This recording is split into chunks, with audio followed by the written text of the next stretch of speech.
দুপুরবেলা তো নেমন্তন্ন ছিল, কিন্তু রাতে কি খাওয়া হবে তার জন্য বোন যাচ্ছে ডিম আনতে। চলুন দোকানে ডিম আনবে, দেখবেন। এই যে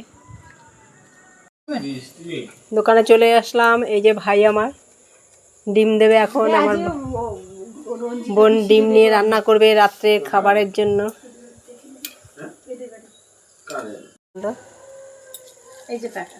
এখন নিয়ে গিয়ে রাত্রের খাবার তৈরি করা হবে। এর সাথে একটা ব্রাশও নিয়ে নিল। বোন ডিম কিনে নিয়ে চলে আসলো। এই যে ডিম রান্না হবে। ডিম এনে বোন রান্না বসিয়ে দিয়েছে। ডিমের কষা হবে। মাখো মাখো তেল দিয়ে, তেল বেশি করে দিয়ে মাখো মাখো পেঁয়াজ দিয়ে হয়ে যাবে ডিমের কষা রাত্রে খাওয়ার জন্য।